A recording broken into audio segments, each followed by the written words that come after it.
Hello everyone. I hope everyone is doing very, very well. Sorry it's been so long since I posted a video.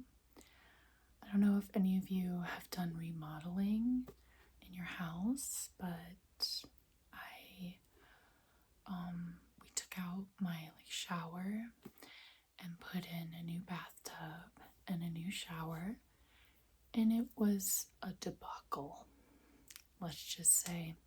So they ripped everything out and then realized they ordered the wrong bathtub. It wasn't their fault.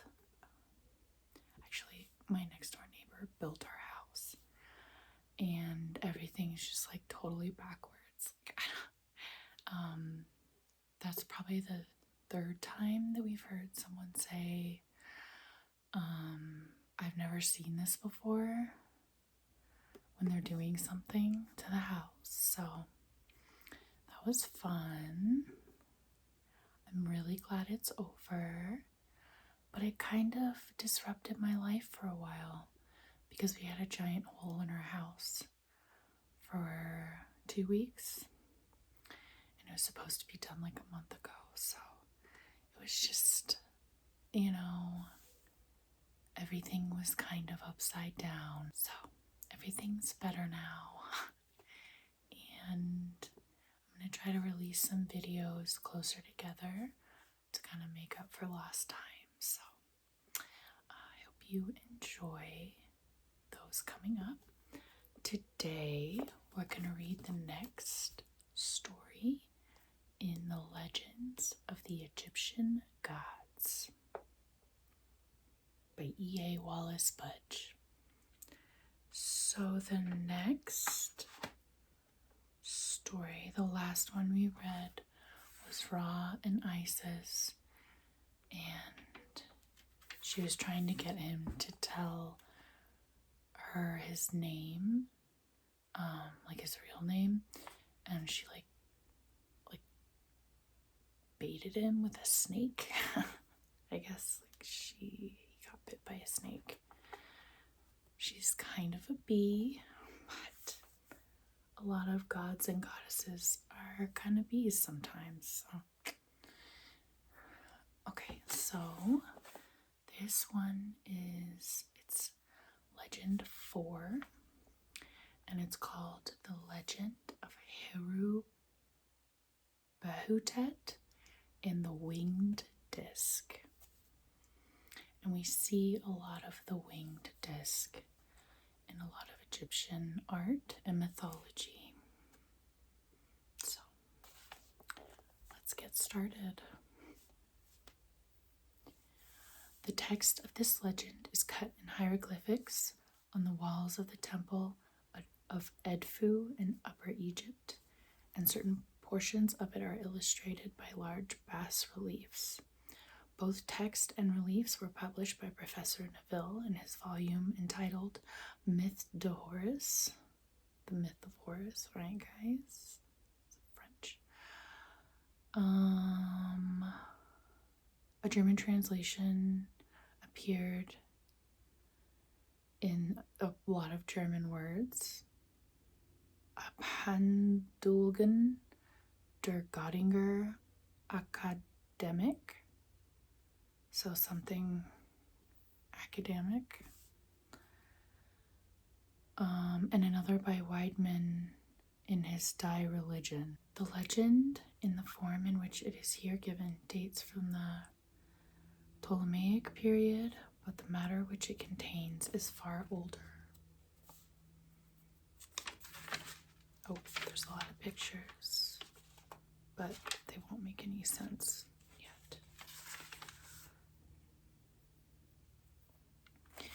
And it is probable that the facts recorded in it are fragments of actual history, which the Egyptians of the late period tried to piece together in chronological order. We shall see as we read that the writer of the legend as we have it was not well acquainted with Egyptian history, and that in this account of the conquest of Egypt he has confounded one god with another and mixed up historical facts with mythological legends to such a degree that his meaning is frequently uncertain. The great fact which he wished to describe is the conquest of Egypt by an early king who, having subdued the peoples in the south, advanced northwards and made all the people whom he conquered submit to his yoke.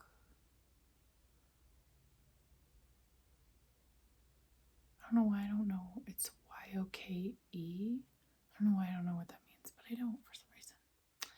Now the king of Egypt was always called Horus, and the priests of Edfu, wishing to magnify their local god, Horus of Behutet, or Horus of Edfu, attributed to him the conquests of this human and probably pre-dynastic king.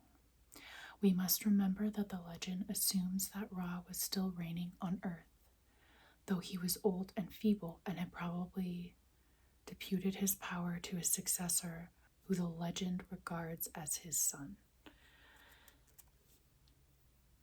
In the 363rd year of his reign, Ra Harmachis was in Nubia with his army with the intention of destroying those who had conspired against him. Because of their conspiracy, Nubia is called Uaua to this day. It's Uaua. I'm not sure how to pronounce that. From Nubia, Ra Harmachis sailed down the river to Edfu, where Heru Behutet entered his boat and told him that his foes were conspiring against him. Ra Harmachis in answer addressed Heru Behutet as his son and commanded him to set out without delay and slay the wicked rebels. Then Heru Behutet took the form of a great winged disc and at once flew up into the sky, where he took the place of Ra, the old sun god. Looking down from the height of heaven, he was able to discover the whereabouts of the rebels, and he pursued them in the form of the winged disc. Then he attacked them with such violence that they became dazed and could neither see where they were going nor hear, the result of this being that they slew each other, and in a very short time they were all dead.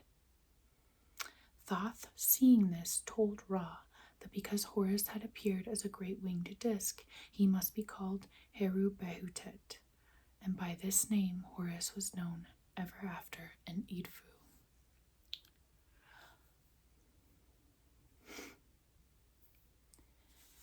Ra embraces Horus and referred with pleasure to the blood which he had shed, and Horus invited his father to come and look upon the slain.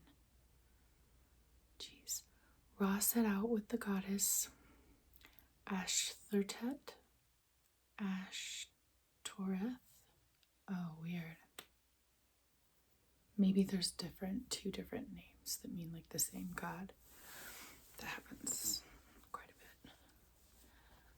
To do this, and they saw the enemies lying fettered on the ground. The legend here introduces a number of curious derivations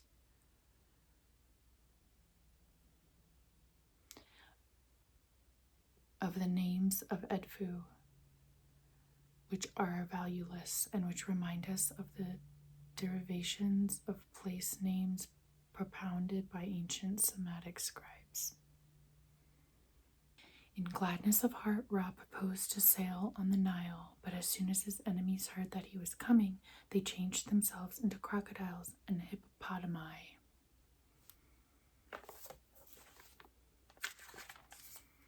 So that they might be able to wreck his boat and devour him. As the boat of the god approached them, they opened their jaws to crush it, but Horus and his followers came quickly on the scene and defeated their purpose. The followers of Horus here mentioned are called in the text Mesniu, or blacksmiths, or workers in metal, and they represent the primitive conquerors of the Egyptians who were armed with metal weapons and so were able to overcome with tolerable ease the indigenous Egyptians, whose weapons were made of flint and wood. Horus and his blacksmiths were provided with iron lances and chains, and having cast the chains over the monsters in the river, they drove their lances into their snouts and slew 651 of them. Well, I hate that. Because Horus gained his victory by means of metal weapons, Ra decreed that a metal statue of Horus should be placed at Edfu and remain there forever, and a name was given to the town to commemorate the great battle that had taken place there. So these pictures are like, here's where they're capturing hippopotami, which they are just big and kind of scary, but they're adorable.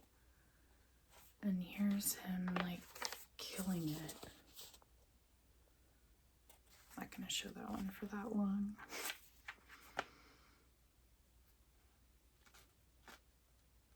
Here's another one.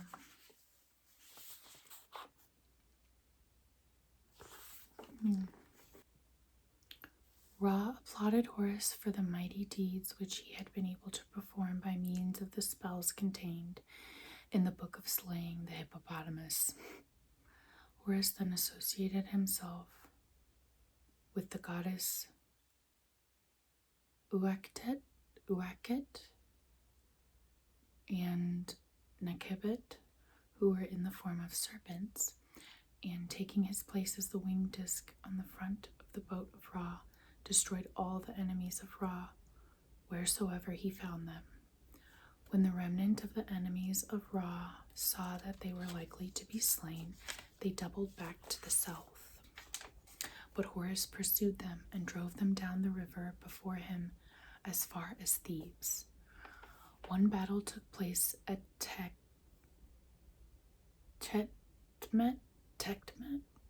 and another at Dendera, and Horus was always victorious. The enemies were caught by chains thrown over them, and the deadly spears of the blacksmiths drank their blood. After this, the enemy fled to the north and took refuge in the swamps of the delta and in the shallows of the Mediterranean Sea, and Horus pursued them thither. After searching for them for 4 days and 4 nights, he found them, and they were speedily slain. 142 of them and a male hippopotamus were dragged onto the boat of Ra, and there Horus dug out their entrails and hacked their carcasses in pieces, which he gave to its blacksmiths and the gods who formed the crew of the boat of Ra. Before dispatching the hippopotamus, Horus leaped onto the back of the monster as a mark of his triumph, and to commemorate this event, the priest of Heben, the town wherein these things happened, was called He Who Standeth on the Back ever after. I mean, jeez. The end of the great fight, however, was not yet. Another army of enemies appeared by the North Lake, and they were marching towards the sea. The terror of Horus smote their hearts, and they fled and took refuge in the Mertet Ament, where they allied themselves with the followers of Set, the arch-fiend and great enemy of Ra. Thither, Horus and his well-armed blacksmiths pursued them.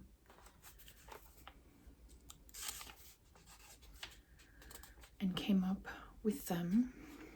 Oh, there's a lot of pictures.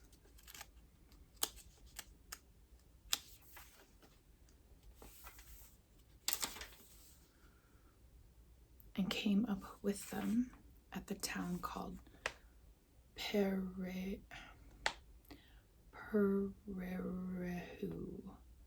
which derived its name from the 2 combatants, or 2 men, Horus and Set. A great fight took place. The enemies of Ra were defeated with great slaughter, And Horus dragged 381 prisoners onto the boat of Ra, where he slew them and gave their bodies to his followers. Then Set rose up and cursed Horus because he had slain his allies, and he used such foul language that Thoth called him Nehahaher, stinking face.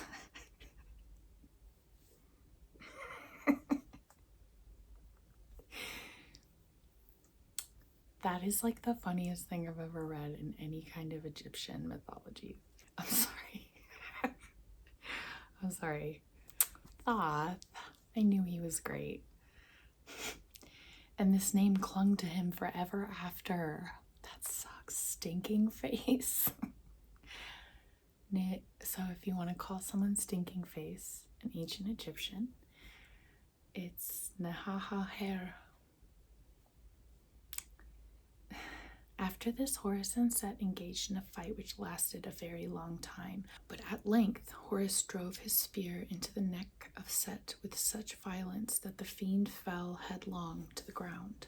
Then Horus smote with his club the mouth which he had uttered such blasphemies, and fettered him with his chain.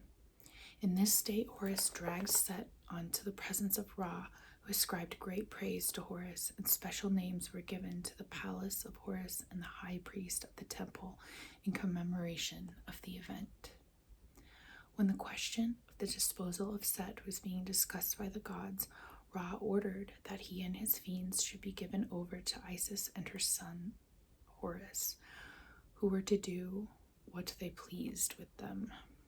Horus promptly cut off the heads of Set and his fiends in the presence of Ra and Isis, and he dragged Set by his feet through the country with his spear sticking in his head and neck. Jeez. That is brutal, man. After this, Isis appointed Horus of Behutet to be the protecting deity of her son Horus. Just a lot of pictures, but it doesn't look like any of them have been explained yet. Okay.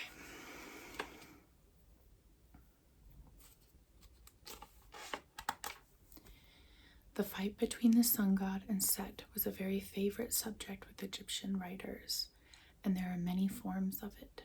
Thus, there is the fight between Heru and Set, the fight between Ra and Set, the fight between Heru Behutet and Set, the fight between Osiris and Set, and the fight between Horus, son of Isis, and Set. Wow, they really hate this guy. Which they're all siblings, and it seems like Set is one of the oldest, villains that has existed. Everyone hates this guy. Jeez, what a jerk, right? I mean, they stuck a spear in his head and neck and dragged him around a town. So I'd be pretty pissed too, I think. In the oldest times, the combat was merely the natural opposition of light to darkness, but later the sun god became the symbol of right and truth as well as of light, and Set the symbol of sin and wickedness as well as of darkness. And ultimately, the nature myth was forgotten, and the fight between the two gods became the type of the everlasting war which good men wage against sin. In Coptic literature, we have the well-known legend of the slaughter of the dragon by St. George, and this is nothing but a Christian adaptation of the legend of Horus and Set. After these things, Horus, son of Ra, and Horus, son of Isis, each took the form of a mighty man, with the face and body of a hawk, and each wore the red and white crowns, and each carried a spear and a chain. In these forms, the two gods slew the remnant of the enemies. Now, by some means or other, Set came to life again, and he took the form of a mighty hissing or roaring serpent, and hid himself in the ground, in a place which was ever after called the place of the roarer. That's cool. In front of his hiding place, Horus, son of Isis, stationed himself in the form of a hawk-headed staff to prevent him from coming out.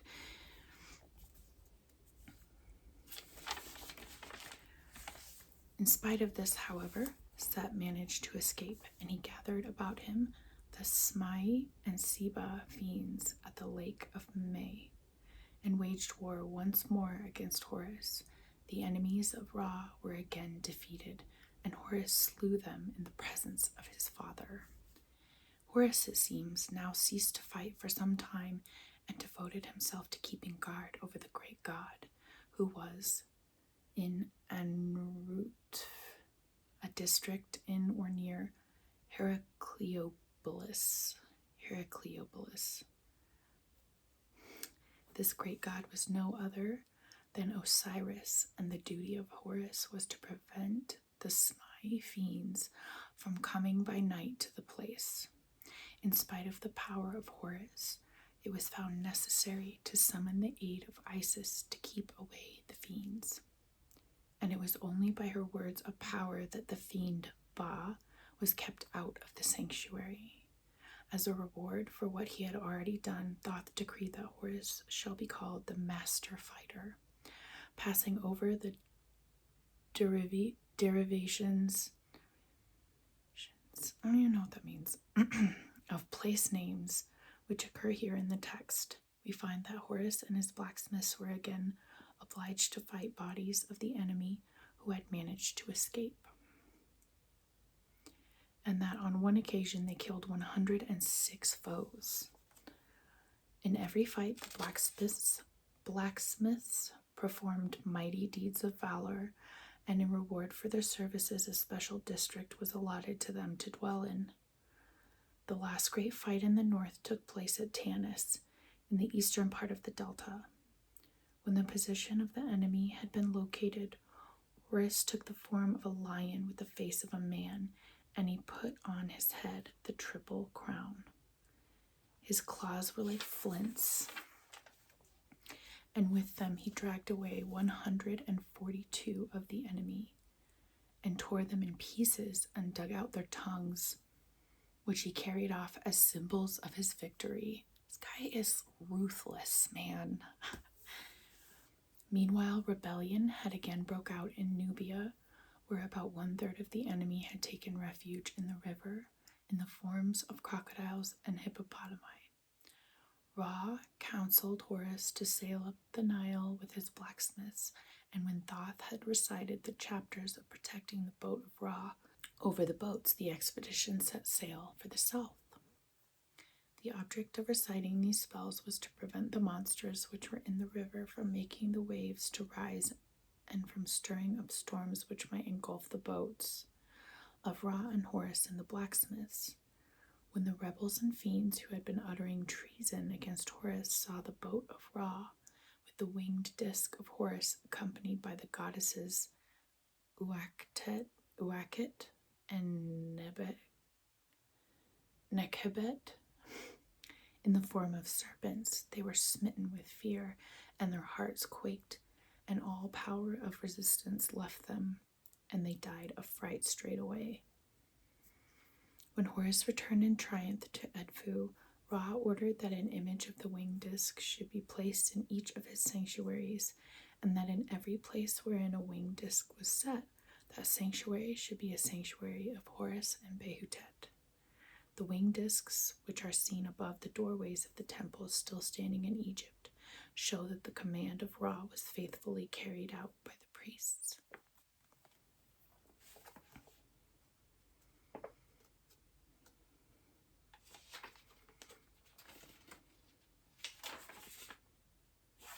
So here's Horus of Behutet in the form of a lion. He's slaying his foes.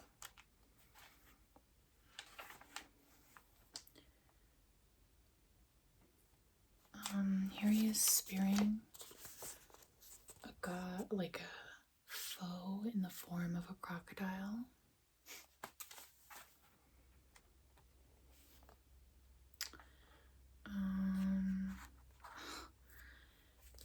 Thoth. Here's Thoth and Isis and Horus, and they're all spearing humans. They seem scary, which which is also kind of cool. Well, that was the next chapter in the legends of the Egyptian gods. This book it's honest. It doesn't beat around the bush, and it's very violent and horrifying sometimes. So I hope everyone enjoyed this video, and hopefully I will see you in the next one.